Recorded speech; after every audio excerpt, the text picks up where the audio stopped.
My name is David Alfie Ward. I am 27 years old. I am from Walthamstow in East London. Does anyone know Walthamstow? Is anyone from Walthamstow? No, yeah. Definitely not, mate. Now get on with the jokes and get back to your shit up. My ex-girlfriend used to make me go on double dates. Anyone here on a double date tonight? No? Do you know what a double date is when you go to a restaurant with another couple?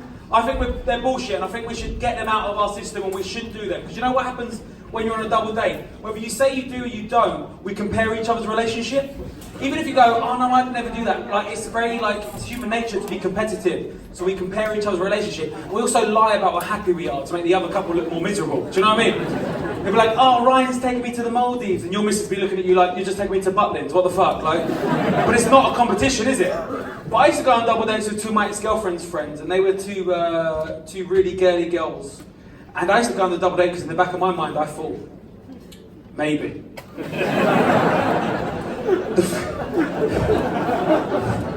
The thing is, I used to always get my relationship compared to their relationship, right? And I don't think you can do that. I don't think you can compare a gay relationship to a straight relationship. I think there's too many fundamental differences. I'll give you an example. Our lesbian friend Susanna and Jen will be having a night in on a Saturday night. They'll be put a picture on Facebook, having a glass of wine, red wine, candles, cheese board, right? Romantic film.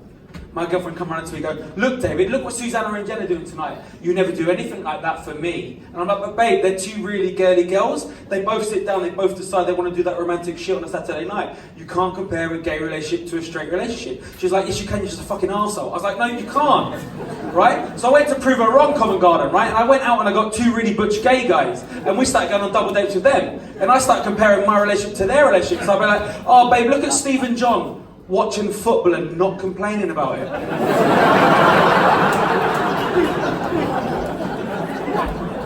Sucking each other's dick at half-time. You never do anything like that for me. The thing is, right, it's very rare when you're in a relationship, and I was in a relationship for 8 years, it's very rare that you win an argument with your missus. And we was out for lunch in public that day, so she stormed out the room because she had no comeback, she had no answer, right? I'd won an argument, I was over the moon, I was high-fiving strangers, I was tweeting about it. Couldn't believe it, right? A few months went by and I completely forgot about that argument, but women never fucking forget, do they? It was a Sunday afternoon, I was hungover as fuck, I'm laying on the sofa, I'm hungover, I'm watching football, and at half-time, she got Steve and John round to suck me off. It's the best 15 minutes of my life, to be honest. Like I said, I was in a relationship for 8 years. That's a long time, right? 8 years is a long time. When you're with someone, my ex-girlfriend used to like bath bombs. You know what bath bombs are, girls? Them salt balls that you put in your bath, right? And I used to like buying her bath bombs because she had a very stressful job. She'd like to come back on a Friday, glass of wine in the bath with a bath bomb. After about 6 years of a relationship, I didn't want to buy her bath bombs anymore because it made her happy. Instead, I wanted to put other things in her bath, like toasters and lamps, you know? You get to that point, right? You get to that, we've all been there. We've all been there. It's a funny story about bath bombs, right? You know that bath bombs, you know the soap shop Lush? Yeah, we're all familiar with the soap shop Lush. Do you want to hear a story about how I was banned from the soap shop Lush when I was 14 years old? Right, okay. It's gonna get a bit rude because we're all adults here, and I'm gonna confess, and it's a bit rude, but I'm not bragging, and I'm not bragging about this, but I fingered my first girl when I was 14, right? Not bragging. Her name was Stacey, and every guy that's grown up in the UK and been to school in the UK has fingered a girl called Stacey, right? That is just the truth. Actually, I heard you're finished, right? If you want to become a British citizen, you need to learn the national anthem and figure a girl called Stacey, right? Is there anybody here called Stacey tonight? I'm not looking for a volunteer. I just want to thank you for all the hard work you've done throughout the years, alright?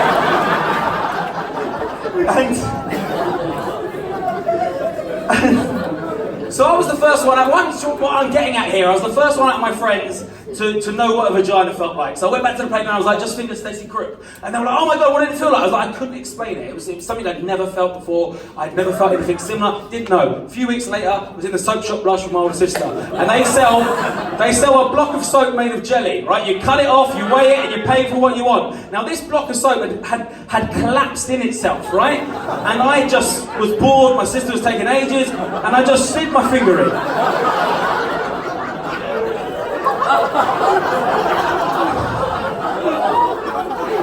garden, it smelled just like vagina, right? The worst thing is I was closer to making it come than I ever have a vagina, right? And I was just standing there, and that's not the reason I got banned from the soap shop Lush, right? That is not the reason I got banned. The reason I got banned is a week later I took 10 of my friends and we all stood up to the curtain manager come and took our photos, like, you're banned from every soap shop throughout the country. So I used to have to buy these barbers for my ex online. It was crazy. But I am single again. I am. Hey, thank you for laughing at that. It's true. So I was in a relationship for a long time, and I was used to having regular sex, and now look at me, I'm not. And that's fine. But I've got into porn. Of course you do. Do you watch porn, sir? What genre are you into at the moment?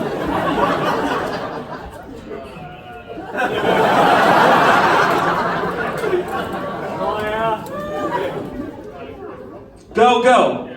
Is that your missus? That's your wife? Cool. Girl. Just hate dicks. Great. I'm into point of view porn. Do you know what point of view porn is? Yeah, that's a dead porn. Don't judge me for my fucking wanking material, right?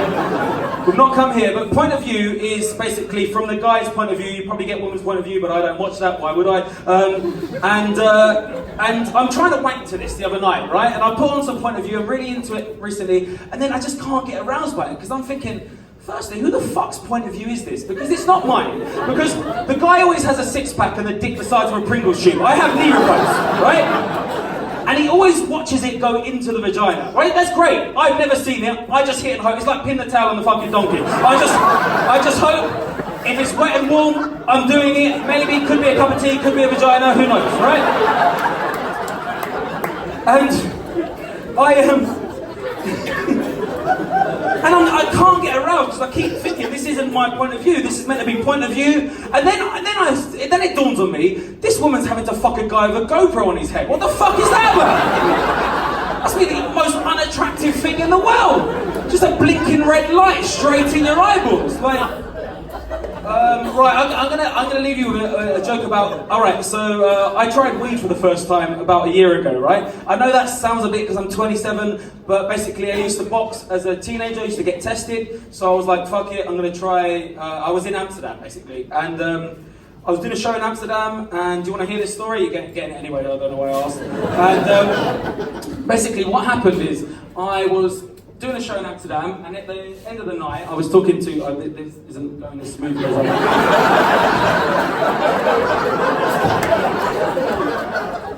fucking recording this shit as well. I was doing a show at the end of the night, and I was talking to this couple in the front row, similar to yourselves. They were a Dutch couple. We were out in the bar, having a laugh. Like, it was great. I didn't know anyone in the city, so it was great to just talk to people. Having a drink, the bar's closing. They said, we're not going to get in any other bar at this time in Amsterdam. I was like, cool, I'll just go back to my hotel. I was like, why don't you come back to ours? Because we've got weed and we've got more beer. And I thought, do you know what? I've never tried weed. And if you're going to try weed anywhere, Amsterdam's the place to do it, right? So I thought, fuck it, yeah, we'll go back there. And they were like, we live 20 minutes from here. So I was like, oh, we just jump in a taxi. Of course not, it's Amsterdam, they're on fucking bicycles. I had to sit on the back of this geezer's bike for 20 minutes, just holding him. Like, he was going so close to the canal, it was fucking terrifying, right? And we get back to theirs, we go up about 4 flights of stairs, we sit on the balcony, we smoke weed, right? And apparently, if you're not used to smoking weed, you shouldn't be doing it if you have already been drinking, because it's going to fuck you up, right? I didn't know that, nobody told me. Next thing I know, I'm dancing around the fucking living room, and I told a joke on stage that night about my balls, right? Because my balls are very disproportionate. The right one is massive, right? And the left one is normal size. I remember one time, I asked a girl to come back to mine. We was talking in a bar. I said, do you want to come back to mine and have some fun? She grabbed here, she went, oh, that's a big package, I think I will, right? And I was thinking, that is 90% right ball, right? It's 5% left ball, 5% dick, but I didn't tell her, because I'm an arsehole, right? Anyway, I said that on stage that night, and then I'm high back in the living room, and she says, you know that story about your balls? I said, yes. She goes, is it true? And I said, yes. She goes, can I see it? And I was like, of course you can, because I'm high. It was like somebody asked me to see a tattoo. I was like, of course you can. And I just got out everything, like doing the helicopter, everything. She was like, it's great. I think it's really nice. I think I want to suck it. And I was thinking, nobody's ever got that in their mouth, love. And then her husband said, yeah, me too. whoa. So I'm like really, like, I'm psyching myself out now. I'm sat down and I pulled my jeans up and I sat down. Like, I didn't want to do them up because I didn't want to know that I was onto them. And pulled them up and I was like, and then he came and he put his hand on my leg and I'm like freaking out because I'm high. And I was like, mate, I'm not into guys. And he was like, how do you know if you're not trying? I was thinking, fuck, he's got me. I don't know. And then I'm trying to psych myself out. I'm like, they don't want to have sex with you. It's all a joke. They're just having a joke. They don't want to have sex with you. They don't want to keep you in their sex dungeon. Like, yeah, they don't. And I'm really paranoid. And then she comes out and she's in this tiny silk nightdress, right? And she starts tiptoeing. It barely covers her. But she starts tiptoeing for the top bookshelf. Because she knows when she tiptoes, it rides up and I can see whatever I want to see. But I'm paranoid. I'm thinking, who the fuck wants to read a book at 2 a.m? Like, what the fuck? So I'm still trying to convince myself that they don't want to fuck me. And then I go to the bathroom, I'm looking myself in the mirror, I'm like, they don't want to fuck you, it's all in your mind. And then I come out and the guy was putting a GoPro on his head. I was like, fucking get out! I'm David Alfie, boys, you've been great.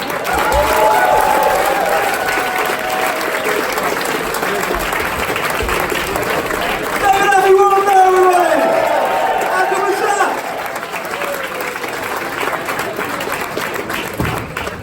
Now look, we don't